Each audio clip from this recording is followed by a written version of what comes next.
Hello everyone, it's Dylan from Yu-Gi-Oh! Everything, and welcome back to another non-Yu-Gi-Oh! / anime fans discussing Yu-Gi-Oh! VRAINS, even though this segment's going to have to be kind of titled something different soon, because now you guys are 17 episodes into hell, so let's begin. We're going to be mainly focusing on episodes 13, 14, 15, 16, and 17, and what I mean by that is we will not be talking about episode 13 at all, because I do not want to waste your time. So, do you guys want to introduce yourselves? Yeah, I'm Nick.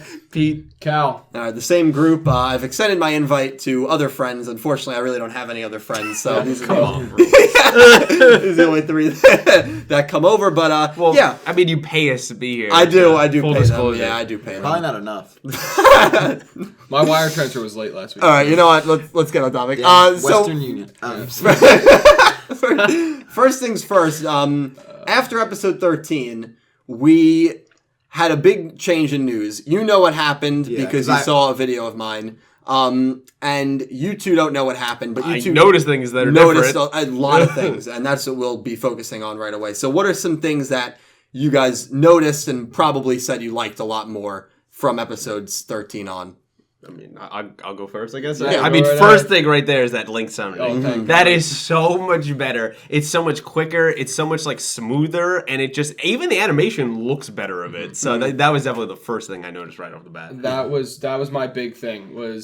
It's just instead of send me into the link, boom, fly for it was like a 3-minute thing. Especially because they do it 6 times in a row. Yeah. But the link summon for me was the one big thing that I thought was a lot better. So the big news that had come out right after episode 14, I believe it was in the kind of credits, there was a new director. The director was already This fired. early on? This early on, Damn. yeah. And the director is responsible for the animation, the aesthetics, and this is someone who's never directed a show before that they hired, but he's done so far a really good job. And that's why, the one complaint that everyone had, if there was any complaint, was that link summoning animation, and it just was not changing. And this director that they had, he had directed Dragon Ball. This was a very veteran director, but now, did they straight up fired him? It wasn't amicable. They straight up. We don't know the terms, and we don't even know if that's the reason why he could have left on his own will. It's just a lot of people, including myself, if I had to take a guess, it's because and not only that, but the speed duels were always in the same area, right? They were always surrounded by the building. And you pointed it out. His duel against Emma was on a parkway. It was on a nice, Exactly. And so he's done a very good job. But you guys noticed that. They noticed it right away. And it's pretty noticeable. The other one was in the in the motherboard of the computer. Right. So it's a completely different the new setting. settings, the new aesthetics. The animation looks a little bit different. It looks crisper. Yeah. So I noticed a lot of that. I think especially the character animations just look way better. Especially the I mean, not to get too far into it, but where Playmaker Yusaku saves Emma Ghost Girl. Yes. That series of animations that right was there. Awesome. Yeah, it was the clearest of the series. And I will say, No Gilbo, and I told them about No Gilbo. He did that episode, and he's the best animator. It was incredible. Yeah, it definitely showed. Even the little thing, when they had the lights on their right things, on Yusaku's, well, his and on Ghost Girl's, both of them. It was you noticed it. I didn't really notice that before, and it shined, and I was like, oh, okay. And maybe this was just me, but I noticed a lot of the musical cues a lot more now than I did before. The music, and it's funny because a lot of people have criticized the soundtrack. Shouldn't say a lot, but if I see any people talking about the soundtrack, it's more, it's not that great, or I don't really like it. But I've loved the music. I thought it was good. They all have kind of their own little themes, but it's not too overbearing. Yeah, I mean, Blue Angels is a little not her chant. I love very her chant. Cheerleader. I love her chant, but her it's not her theme. It's one of her when she was doing the prototype B in the very beginning. I feel like it's sort of become a theme, a little theme though. It probably is her. It's one of her themes. It's her Avril Lavigne theme.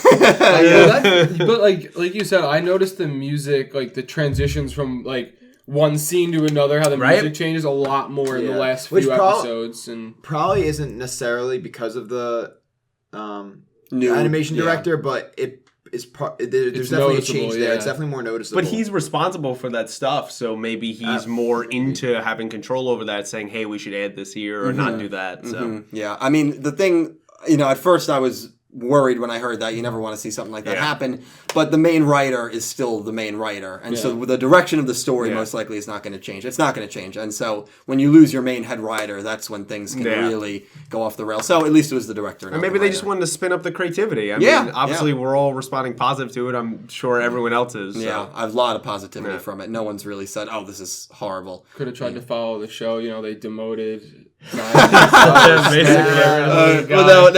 we talk about him and everyone's new favorite character, Kitamura,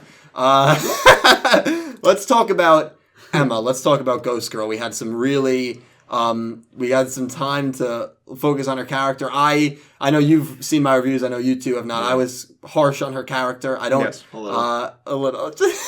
There was a few times you like really casted some shade. Yeah, no, I went into it, and a lot of people ripped me for it in the comment section. But you know, she's been a very, and I'll say it again, a well-written character in my eyes. A very unique, especially for a female character. Especially for your community. Yes, especially for Yu-Gi-Oh, absolutely, and I love that. But at the same time, she's a horrible human being. Oh, I don't see how people can root for her. I mean, I understand why people do, but it's just not my cup of tea. But she is a great character. A character that you're not necessarily supposed to root for and cheer for. Yeah.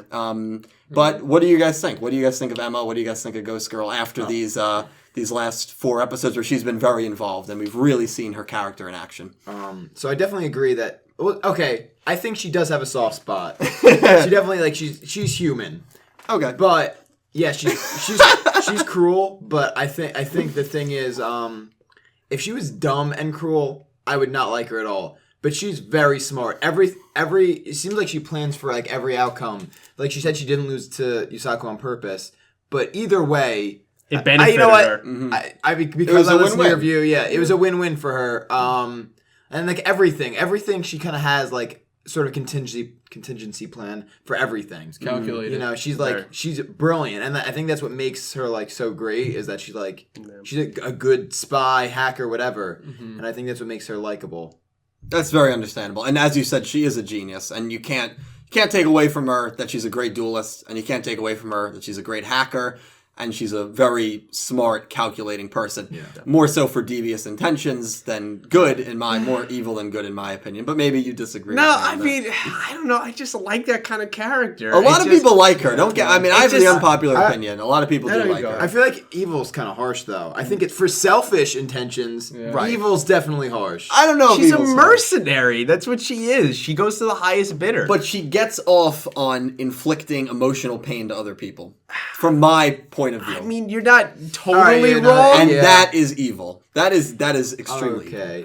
Maybe not extremely But evil. you could also say that's directed in a different way, that maybe she's never had anyone before, a friend or anything else, and all she's used to. And that's very understandable. And that's why I said, once we get her backstory, and if she was, God forbid, like abused as a kid, or she was alone as a kid, and we learn why she is the way she is, I'll be able to completely understand That'd be her a huge point character of view. development. And hopefully we do see her backstory at some point. I think that it's going to go right along with almost everyone else's storyline. She's going to be a loner, just like Aoi is a loner, just like Yusaku is a loner. Like, it all kind of... And you think she's putting on a front. Well, except she manifests it in a different way. She protects herself by giving this outward kind of negativity so no one can hurt her. That's very true. I could see that. I can see that. Yeah. She doesn't let anybody in. I just still like her character, though. I think she's been brilliantly written. I'm not saying and she's a badly written I'm just character. so used to characters like this, and this is just kind of still a nice spin to it. Who did you compare her to? Well, I compared her to Electra last time, and she totally is. I mean, from literally everything. Yeah. So I mean, they could maybe watch those kind of shows or comic books, but who knows? But I don't know. She's just, there's something fascinating about her. And then that whole moment, my ship is going to sail. Okay, because it happened in those episodes. Oh, that whole moment they had in the data storm. I said it when I was watching it. It's gonna happen. That and the moon. And I told them all about the moon when you say. But that just clinched it right there. I love you. Join this train. I'm right. you know, I watched 15 with them like an hour ago, and rewatching it, it did seem like they were trying to give off that vibe more so than I kind of got from the first 2 times watching it, where first 2 times watching it, I've been confusing washing and watching. I don't know why I've been doing that lately. You should not wash your computer. No, I know. Don't wash your clothes either. That's not going to do anything for you. They're not doing anything. You know, and upon watching it, the very end of that scene, you see them kind of zoom out in the hot dog truck, kind of like romance music is playing, and you see the moon in the real world in the background, and like that was a cool shot. The word choice of Suki Gaikare and meaning I love you and the moon is beautiful. Yeah, I don't know if that's what they're hinting at. And then there was another moment in episode 16 where Emma is just like, "What will you do, Playmaker?" when the prototypes are chasing him down, and then they go back and they show a close up of her face, like smiling, watching like intently into the screen, watching Playmaker. So I really do think that they are kind of giving these low-key cues that there might be romance brewing. The moment they had in the data storm, she said that, this, that wasn't about dueling, and then he's just like, I know. I mean, that whole look that they had right there. That was one of my favorite Playmaker moments. And even if there isn't a relationship, right, she's certainly intrigued by him. And I think even if they don't end up in a relationship, they're going to be friends. Mm-hmm. She's going to end up helping him. Like, regardless of their personalities, I think that they'll have good chemistry regardless of... Yeah. Well, he piqued her curiosity. Exactly. That's what she did say that. And it's just so funny because I'm like, oh yeah, maybe, Playmaker, maybe Yusaku will kind of steer her on the right path. But he's not like, that's not who he is. That's why they work good together. That's not who he is. And it's just so weird that a Yu-Gi-Oh protagonist is not, like the last time we had someone like Yusaku, nice. It is nice. It was maybe Yugi and Yusei, the older, more mature, serious protagonist, and that was the original and 5Ds, that was him. And... that was a long time ago because after that we had two kind of more younger protagonists who were very happy, very friendly guys. Yeah. But like you say and Yugi, they were both friendly people. I wouldn't say Yusaku is friendly. No, not at all. Not at all. Not even remotely. No, and so like he's not going to be someone who's going to be able to like save Emma from darkness the way like maybe Yusei saved Aki from darkness, which is... I think it would have been too easy to write a protagonist that is like trying to save the emotional damsel in distress. I hate that stuff. Trying to turn the vigilante character over to the good. Like it's just way too easy and it's been overdone. The fact that he's emotionally unavailable as a protagonist is great. I think that's amazing. You could compare the way he is, like the way Batman is. Yeah, honestly, in a way, because he shows no emotion towards what he's doing, and that once you get that slight hint of emotion where he's doing something for his heart and not his head, you can tell like it's always like a really close situation. Like he almost like screws it up. And he's all about the strategy too. Yep. Yeah. And it's everything's so calculated to a T. And that's how Emma is too though. Yeah. Everything there's like 3 paths going off whatever. If you want to make that comparison, you could do a Batman Catwoman dynamic. That's exactly what it's like. It's exactly what it's like. A really good comparison. Yeah, and it's just a obviously for you guys watching this Yu-Gi-Oh! Fresh take. Yeah. For someone like me who's been in the community for so long, it's a fresh take. But it's just such a unique take. Yeah. Because... But you need that. It's the 6th show. And that's why I love it. And, I'd say the reception on Yusaku has been mostly positive. There are a few people. And I think the people that don't like him and don't like VRAINS were hardcore fans of the last show. And that happens a lot with this community. And it'll happen with VRAINS. Where the next show after VRAINS, the really hardcore fans of VRAINS will, find flaws and focus on the flaws there. Always. And, people like... the people who like a more friendly or happy protagonist have trouble maybe relating to Yusaku. Yeah. But for someone like me, breath of fresh air. No, I love it. Yeah, I love it too. I absolutely love it. I feel like that's just been VRAINS in general. Like every trope, for the most part, there have been obviously tropes in anime that appear in VRAINS, but they try to kind of dispel that a lot, and it's been working in their favor for sure. Mm-hmm. Yeah. So I think it's really cool. Yeah, it's awesome. And the thing is, it also keeps Yusaku unpredictable. Because, in that moment when they had that in the storm before he saved her, I wasn't sure he was going to save her. So, that was so nice that, I'm not 100% sure that the protagonist is going to save someone. Yeah. And I like that. I like that, too. And we don't know how... This might be getting a little ahead, but I think it ties in. I didn't really lay out topics... so that's why we're kind of all over the place. So hopefully you guys bear with us. But I think it's going to be very interesting to see his reaction when he finds out this incident 10 years ago and he gets his memories back. Because it's almost like, first of all, we all want to know what it is. But then it becomes like a now what situation. Yeah. Right. Everything has been him going after his memories. So what happens next? Depends on what he learns from those memories. Right. Yeah. Right. Because through the memories, the true... pain. The true pain, but the true villain, villain could be revealed. Yeah. Definitely. Because I think we kind of agreed last time that Spectre may not be the real villain. No. Yeah. So I think it was something. He's been gone. A true evil, I think, would be revealed in the memories. And maybe it's the uppers of Soul Tech. We may not have even seen who the true evil is. Yeah, we most likely have not. Soul Tech could be protecting this because above Soul Tech, there's somebody else. Yeah. And we had like chessboard knife. I was gonna say like even the chess pieces could be like almost like a firewall to the actual guy. Like they're another line of defense, and they might know. But obviously the people below them won't know, and that's why they shift people around, like to make sure nobody gets too comfortable. Yeah, and I think you said during the episode that you wouldn't be surprised if there's theories out there if the AI ends up turning out to be the main kind of villain, the Ignis. Ignis, yeah. Yeah, like if his memory is restored about... You never know. I mean, they're so, like the Knights want to kill him in the cyber so much. Maybe they're right. I mean, we don't know anything about him. So what if he was about to destroy the world and then he broke apart and everything happened, and that he's trying to regain his power and he's playing dumb, but he really has a motive? No, yeah. That what if he actually has his memories now and he's just pretending to be an idiot? Solely possible. Yeah.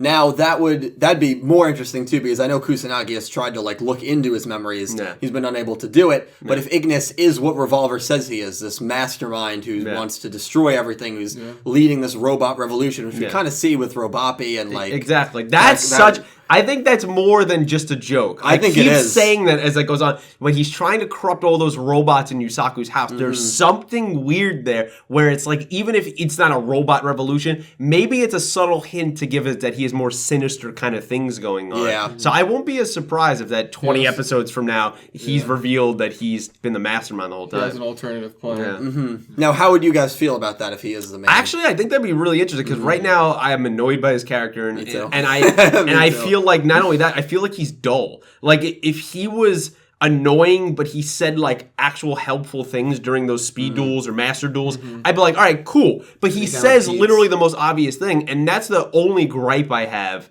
in the writing, is that they talk to us like we're dumb. And I'm not even a Yugioh fan before this, and I still understand what's going on. So I hate when he says the obvious things. Like, so if he ended up turning out to be the bad person and that he was playing that whole card the whole time like he's a dumb, kind of obvious person, then I would like that. Can I say my thought on absolutely why he says that stuff?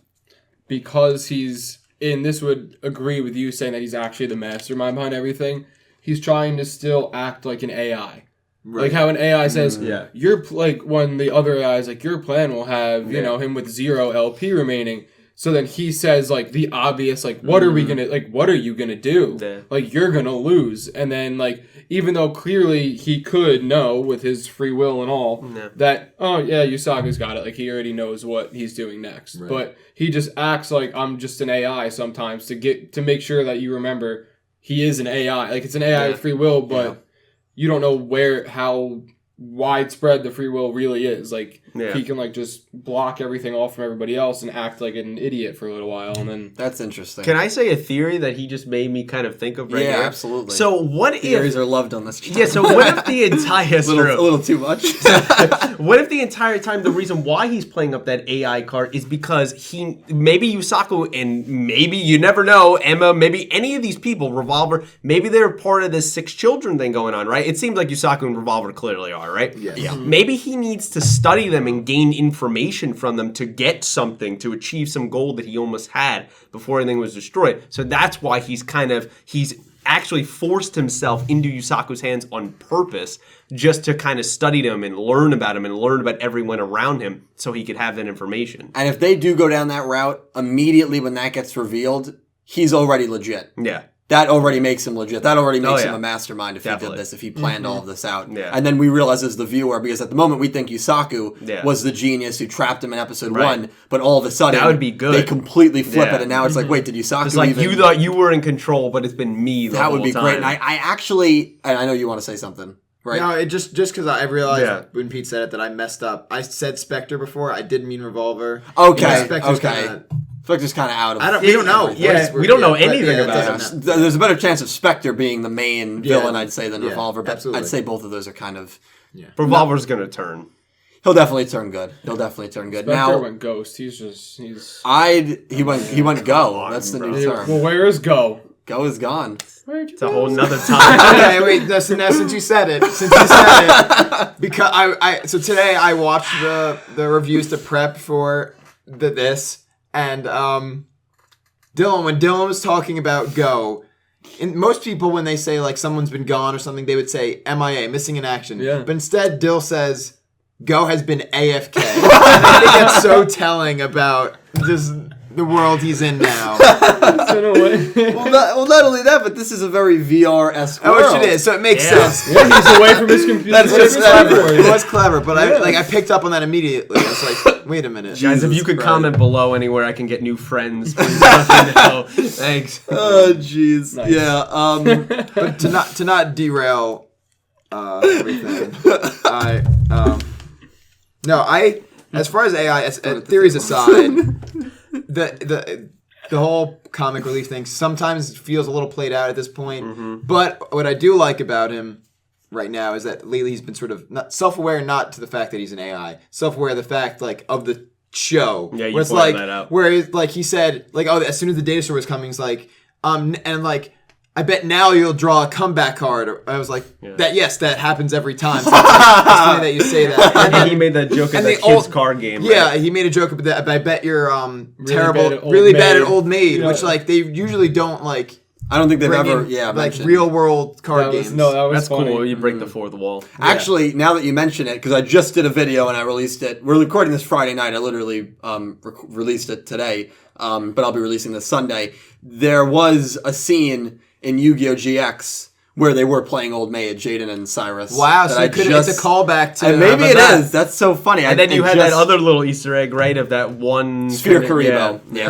which these two caught right away. Yeah. And which that was cool. I don't know if there's any deeper meaning. Probably not, but still cool.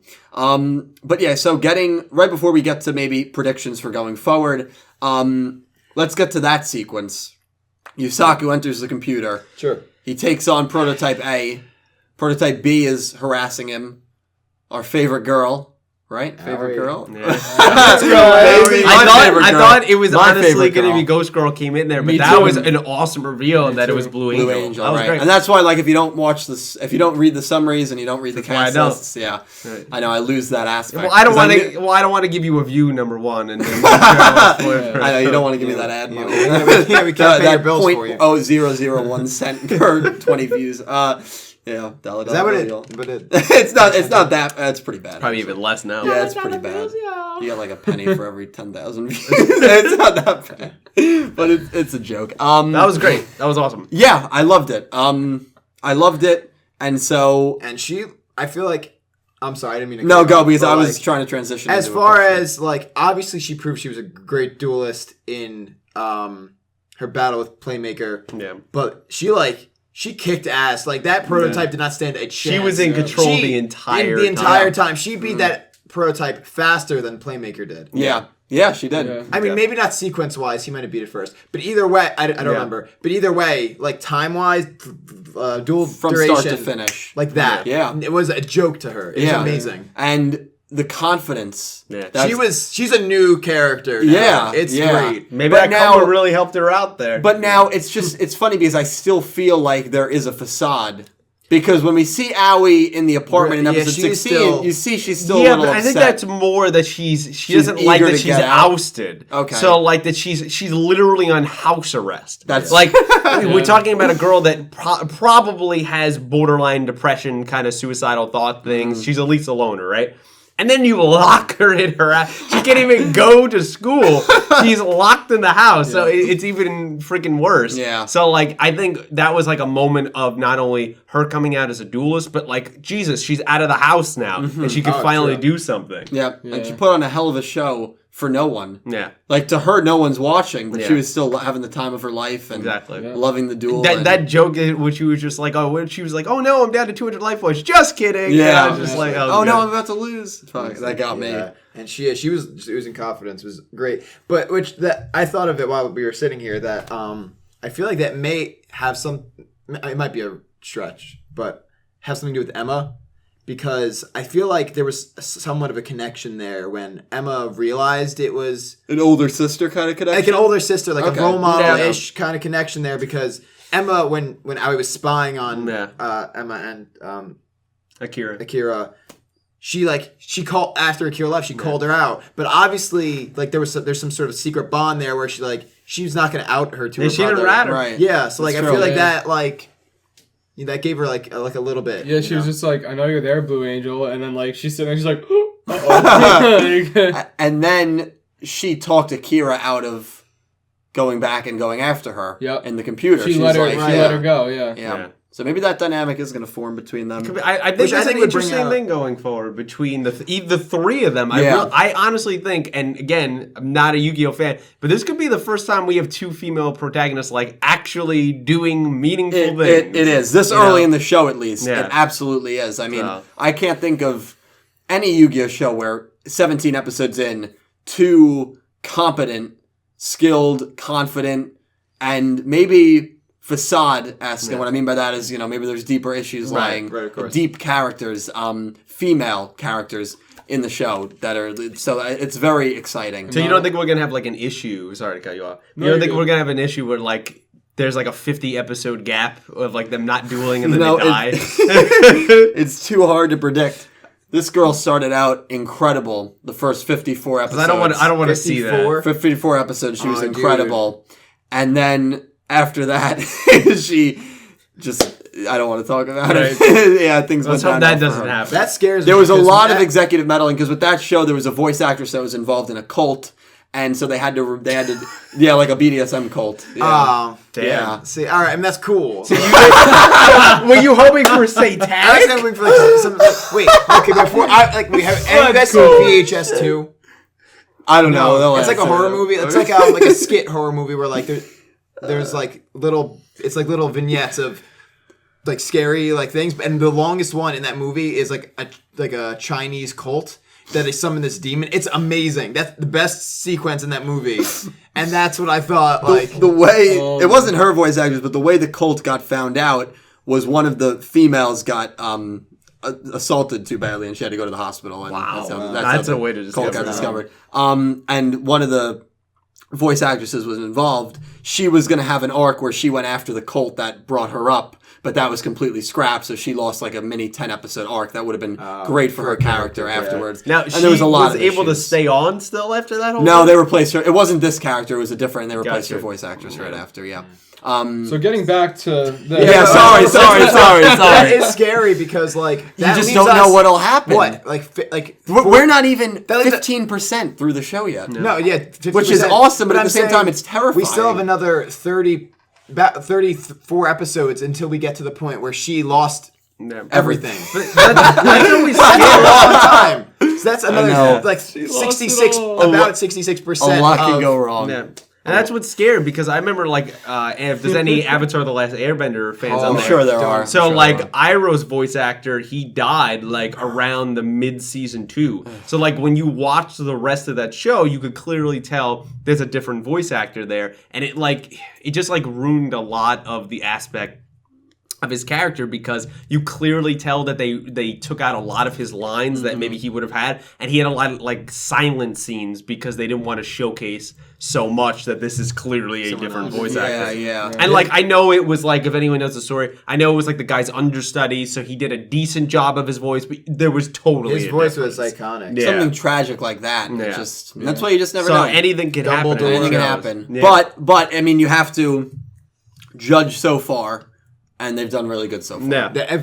You can't worry about the future too much. Yeah. Otherwise... And with the director change already, so exactly. Still going. Because for the good, for the better. Yeah, so that's what it seems. Yeah. So, we'll see. I'll just keep our fingers crossed. But it's exciting times. Last topic, Akira Zaizen. Yeah. First of all, what the hell? Snap, right. Yeah, what the hell is up with him? That was a great way to end the episode. I did call earlier. I did say, is he gonna duel? I think one of you two said, why is he going into the Vrains? He doesn't duel. That was Nick. Yeah, I said that, yeah. And P was like, well, maybe he'll duel. And I'm sitting there like, oh, yeah, he's gonna duel. Our second master duel, which again just means they're both standing, no speed duels and anything like that. Yeah. Why do you guys think he's doing this? Because I have no idea. Did he use Emma? Was Emma the hunted in this case to get into the computer? I don't know necessarily if he used Emma. And also, where do you think it's going to go after this? Okay. Do you think Yusaku will win? Who do you think is going to win the duel? I see the pun right there you did with go. Well, we all know it's not going anywhere. But I think Zaizen, Yusaku, or Playmaker, whatever, it's going to be a long one, I think. I think it's going to be at least like a full and then like almost all of the next episode. Yeah, that's a fair guess. Is going to be the two of them going at it. And I think, Playmaker's going to win. That's just my bold prediction. Playmaker's going to win, or something out of the ordinary is going to happen where, what's his name, Kitamura or whatever, so they're in there so long, he figures something out. Can we talk about that in a little bit? Send something in, just to spur it all up to the point where Emma, Zaizen, and Blue Angel and they all have to work together, and this is the brother against sister. Well, not even against. Together, all four of them work together, and they slowly start to form this kind of bond where they realize they're all kind of fighting for the same thing, and they don't realize it. And I think that's going to bring all of them. It might take a lot more than just 2 episodes to do that, but maybe that's how the second one would end. Something happens, and they're all we need to kind of man up and do this together, and Kusanagi's probably watching on some far screen Yusaku, be careful, how it is. Those stares at the monitor. Yusaku. That's all he does. That's where I think it's going. I think something's going to happen, or either someone else is going to come in, a Spectre or Evolve, or maybe not them, but someone else is going to come in where Playmaker and Zaizen are almost going to have to turn around and work together. Maybe after they're done. But something I feel is going to go haywire at the end of it. You don't think he will retrieve his memories yet? No. Okay. No. Okay. 20 episodes from that. Yeah. Okay. I'm not saying this is a spoiler or not, but they don't read summaries or spoilers or anything like that. Not saying that was revealed in a spoiler. No, I'm just saying. I don't think 20 episodes, I'm over exaggerating. I think he will soon, but I think they're going to have to do a little bit more than just him and Zaizen go at it, and then bang, you get your memory. I think there's going to be a little bit more. But why does Zaizen not want Playmaker to get his memories? I don't think he knows something they don't know. Yeah, clearly. That's what I'm kind of leaning towards. But is it for good or bad intention? That's what I mean. That he could be protecting him. See, I don't think so. I think it's more of a personal thing, because I don't think he's trying to stop Yusaku from getting his memories. I think he's trying to stop Yusaku because he's holding him responsible for putting Aoi in danger. But he saved in the end. He did save Aoi, but he's been trying. You still think he's bitter at that? Yeah, he does not want Aoi to be where she is right now. That's true. He grounded her, but yet I feel I think his logic is that Playmaker has brought something out in Aoi that he does not want there. This fire in her to go out, be dangerous, and he wants to protect her by any means necessary, even if that means beating Playmaker or that's interesting. Possibly destroying. That's also, to be fair though, she was dueling before. She was dueling, but only professionally. Yeah. These were all what do they call them? Entertainment duels. Yeah, they were just charisma duels. Charisma duels. Thank you. That's it. It was just for entertainment. But that was before speed duels too. And Akira probably didn't have a problem with that. Now Playmaker's got Playmaker brought this speed is life duels or back. death now. This is in charisma. That's kind of interesting. It's an interesting take. But that's one I haven't heard from And he's anyone. the reason that the Knights of Hanoi went after her. Exactly. So Playmaker's putting Aoi in danger. Yeah. And I think the reason I don't think it has anything to do with the memories, because I don't think Akira knows something they don't, because I feel the Soul Tech, the chess pieces, wouldn't have just demoted him so easily if they knew he knew something. That's fair. Yeah, maybe they demoted him to keep him in Soul Tech so that he wouldn't get completely disconnected and be well, now I'm going to say something because they have no control over but it. That's negative. I feel demotion is negative enough for him to... Well, yeah, I agree. But I think, I don't think it's that he actually knows it, but he might know a way of getting to it. That's possible. How they're in there and with the backdoor thing, he acted like he didn't know, but maybe he kind of wanted to bring them there for this, you know? What did make me feel kind of sketch, though, is when they were there, he saw Yusaku walk in, and then the keyboard popped up. Yeah. Because I guess he does still work for Soul Tech. But he was like expecting it. He was expecting Playmaker to come in. Like so he had this planned out. There's a lot up in the air. I'm gonna stick with my theory, but there's a lot. That's up in an the interesting air. theory. I can't wait to find it. I hate waiting weeks. I think Aoi's gonna crash the duel though for sure. It's interesting because in the preview you see her standing behind Playmaker. Mm-hmm. I think she's gonna I think it's gonna come close and she's gonna stop Zaizen from taking down Playmaker. That was my. He's gonna appeal to him like, you don't have to do this. Like he's not putting me in something. I think something along those lines. So that's what you basically. I definitely think we're going towards a brother sister thing because I think he's gonna have Yusaku on his knees and then she's gonna step in and that's gonna be like a real like kind of image break for him of just like, you're really gonna stand up to me here and after all that I've done for you. And she's never stood up to him from what we know. And that's gonna be her moment there. I totally that would be first really that's cool. how, even if that doesn't happen, that's totally how I would write it. She's gonna grow as a character in that. Yeah, I think that would be good. And it puts Aoi and Yusaku closer together that's too. True. Yeah, that's true. Yeah, I think it'll get her and Yusaku closer together. I think it'll get her and Zaizen closer together. I think it's like after some time. I think he'll respect it. He's gonna be pissed initially because it could also be a sense where he's pissed because he's just like, you don't understand, I'm doing this to protect all of you. Like you're not understanding. So like I think he was there, he planned it. I don't think he ever thought Yusaku was going to lose to the AIs, but in case he wouldn't have to deal with it, but he wanted to be at the end of the road, that when he shows up there, that was it. What was the original plan? I guess they were hiding, even though Emma wasn't doing a good job of that at all. The goal, I think, was to use Yusaku as a scapegoat so they can easily get through. Well, I think Pete means when Yusaku walks into the room. Right. Emma's says, like, "Go stick to the plan." Right. She grabs a piece of data. I think she grabbed the lost memories of 10 years ago. Could have been. And I think we don't still know if those are in there though. It's only a maybe. That's true. Yeah, I mean the plan might have just been to hold that as leverage. Maybe she just downloaded the data, right? Like she got the data. She doesn't even know if she has it or not.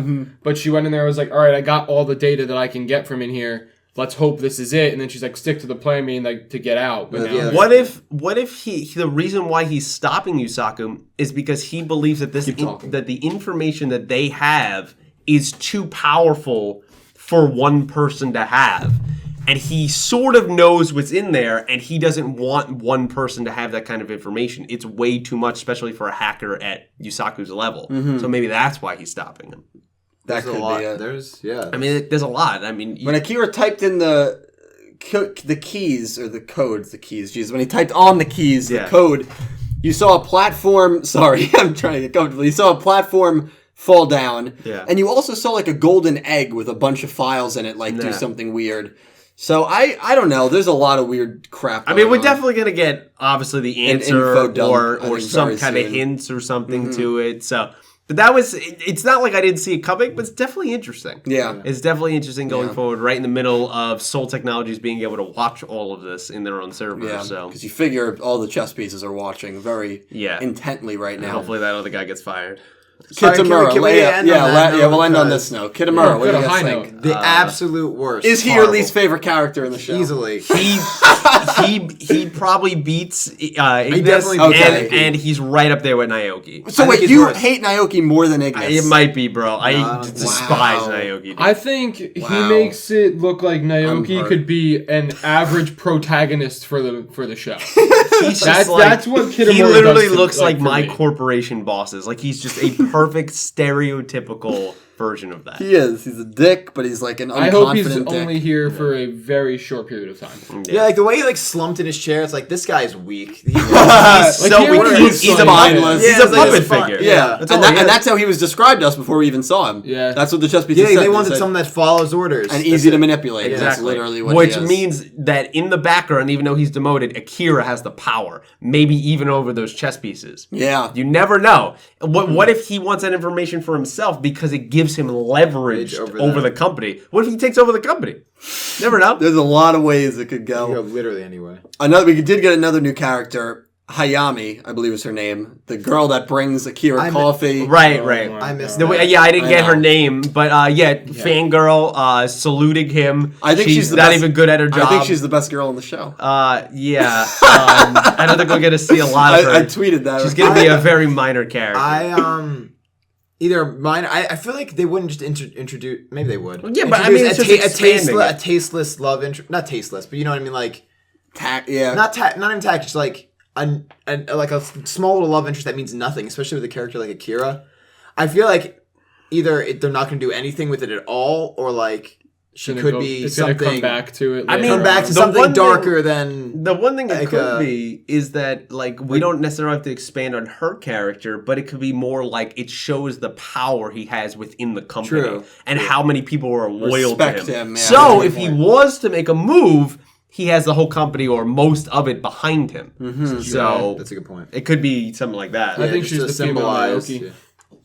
Naoki to Playmaker as we did see Naoki again though. Right? We did see which Naoki was again. one of my favorite moments actually because he's talking to Yusaku. There's nobody in the duel club room, and then all of a sudden it goes to the classroom. So like. Was he walking down the hallway the whole time talking to no one, and he realized it when he got to the classroom? How long is that going on? That was my favorite moment. It happens every time, though. What does Naoki need to do for you to like him as a character? We might not have time. Do something of worth. I don't know. I like to just do something of worth. Yeah, a sacrifice. He actually be a decent duelist. I don't know. Okay. Honestly, I thought they were both going to say die. No. That's a much better response. I don't need him to die. No, I just need him of to, worth. Yeah. Literally anything. Him to be pawning us the whole time. Him to be better. Be a comedian. Yeah. I mean, just do anything. Now, I was upset that more so than Go, that the eagle did not appear back in these episodes. That's more upsetting than Go. Okay. Remember the eagle? The rivaling network. Right. That upsets you more than Go not in these episodes. I still really hope that for some reason Naoki could be like the one of the frog kids or the seagull. That would make it even worse. It doesn't improve his or character. the pigeon, whatever it is. Well, he definitely would be the It gives frog. him depth. I think we know. Really? Well, the frog is Yamamoto. He was rooting Yeah, for we know. Yusaku to lose. Yeah, right. Well, the frog wasn't as much as No, the well, pigeon. at the end they were rooting for both. They said our hero. Yeah, because lost. the only reason they said that is because they could cut it in a different way, so they would get their bonuses back. That's true. So yeah, and like obviously even said that I like that they brought it up where like the frog like questioned his own journalistic integrity. It's like I have to be objective. And he zoomed in on his eye. that was good. Yeah, but having an existential crisis. yeah, like his integrity. Well, sorry, you. I was just gonna say because I think we said like that what if the frog's Naoki, but I think that they did tell us that his real name is Yamamoto. Yeah. Which I don't know. Look at Akira's voice name. Yeah, that's what I said. How about that? Akira is the frog. It's a very comedy Japanese name. All right. It is. I do think Go hasn't really fit in these last episodes, so I think that's why we haven't seen him. Earlier. So, he's working with the kids. He's enjoying that kind of stuff. We're going to see him have more of a presence, Absolutely. I think, unless they like completely shit the bed with that storyline. But he just doesn't fit right now. Yeah, you took the words out of my mouth and so many. So that I don't have a problem with. I think it would have been forcing him into the story. Like you could say, like, wasn't Blue Angel also a charisma duelist? Yeah, but with the whole Knights attacked her and the brother coma, it brought her closer to Yusaku. Her brother's there. It makes more sense. Makes a lot more sense. I think there's only one way he gets back in. He's one of the orphans, and his parents were killed by something. Well, quickly, yeah, he would be one of those people, or they need his help for something. Like how which I they've said, already hinted if at, they banded together, like if Yeah. this happened in the next couple episodes, And Soul's trying to bring him in. and Kusanagi might, recruit him, like go to him and be like, hey, look, I know he doesn't want you here, but we need you here. Yeah. And he just shows up there one day. Yeah, like Kusanagi goes behind you. Like he's back. like behind his back as a good friend, but obviously there'll be tension from that. Definitely. And there's probably going to be tension from Emma too, because I feel like they're both very intrigued by it. Just saying. Just saying. I would love to see all these characters in the food truck like interacting. Right, but can we talk about for the food truck for a second? There is no way Kusanagi is paying his bills. No. Okay. I think he lives where in they that were food parked truck. in an alleyway. Right. Okay. That was at night though. At night, no one is buying that food. There doesn't even look like he makes anything. Okay. Well, yeah. He sells like a hot dog. He did. He sold a hot dog to Emma. Yeah. One. I think you tell me he's paying the bills for that truck? How is he keeping it up? I think she bought 2 and a coffee, but she didn't have the coffee with her, so he didn't even give her. I think he forgot to get. That was like a running joke with. I think it was something like that. But he sleeps in the food truck. Right, but he has to pay for gas and everything in the food truck. But he doesn't have to pay for rent or groceries. Right, he has to keep the food truck running. There is no way he gets Maybe new his products. old money though. All that food is old. No, maybe how is he getting new shipments? Maybe he's old money. You think he's old money? So he inherited some money. Or maybe he has dirty money. Maybe he is behind Soul Technology, bro. Well, wait. You don't got a point though. This could be some money. Like the Ben, he could be Ponzi scheme. Wait, he could be like a hacker for hire. Right. He could. That'd be cool. I would like that. Like and then that's how he's making his actual money, and the van is a front. Or something like really dark, like he's in some kind of like prostitution. Oh my god! Oh my god! You know, it's funny because kids on the dark web. Okay, and that's what he did to Yusaku. That's how all the kids are missing. Holy Theory confirmed. Oh my god! Spoiler alert! You gotta go to bed, man. It's getting late, dude.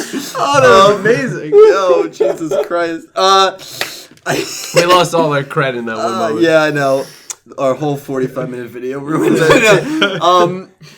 Okay, I guess we'll end it on that. Good before we go, I want to talk about because you're right. Like all of them in that band. Oh, like if we get the team together, it's like the Avengers, bro. They're gonna team up. Right, no, but when they team up, there's gonna be like 8 people. Just like crammed in that. They better make a joke about that. There's not enough space in there. What is this? I'm sure. And then like, oh, Yusaku, you really go into the link vrains right there? Like, there better be a joke about that. I hope so. Go doesn't fit in like the door. Oh, like he's like, well, he's like, Kusaragi, how do you pay for this truck?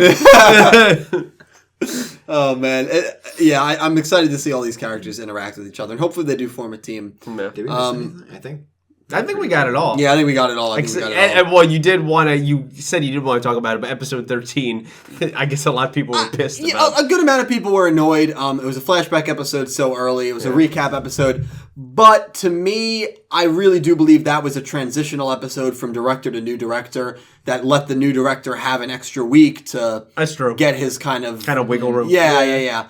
That's personally what I believe. Then again, people will dispute it by saying these episodes are done usually 1 to 2 months in advance. Right. So the director, but then again, it wouldn't have mattered. It wouldn't have mattered because we just wouldn't have gotten news about the new director for months until episode 14 aired. So whatever. That's how I view it. As long as we don't get another recap episode, we usually get 2 to 3 every Yu-Gi-Oh series. As long as we don't get another one for another 90 episodes or so, I'm happy. Oh, 90, yeah. Maybe that's a little too.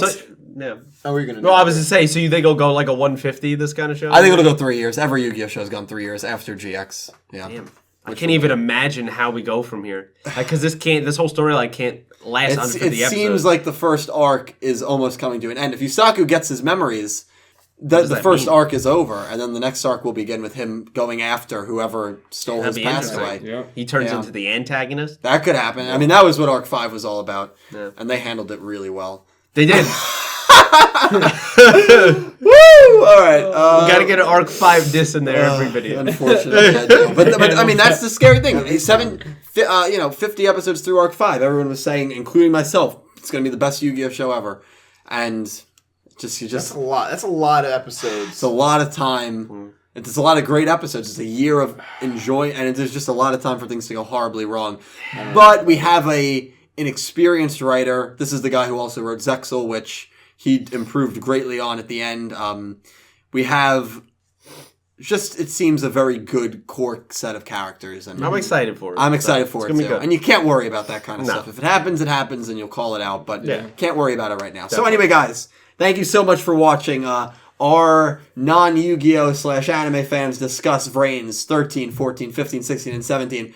I hope you guys enjoyed. Please leave all your thoughts down below. Leave all your comments down below with anything that these guys said. Pete has a channel, Clueless Gamers. I used to be on it. I actually really am here today because of this man. So definitely give him a follow. I will link it down below. There will be an update video about that coming soon, by the way. Good. Yeah, I'm actually looking forward to that. Yeah.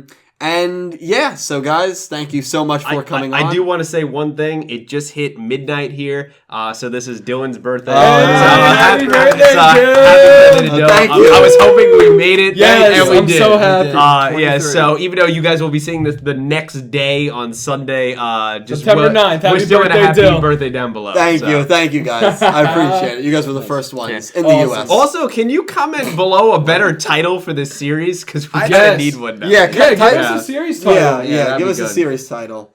The Boys. See? I mean, people have been asking for The Boys. Then we're gonna have to come out with an album cover. All right. I'm calling it on that. Yeah, give us a title name. If you're still watching this, by the way, you're awesome. I mean, we're like 50 minutes in, so thank you guys. You're the best. Awesome. Thank you guys so much for watching. Have an amazing day. I'll talk to you down below. See you later.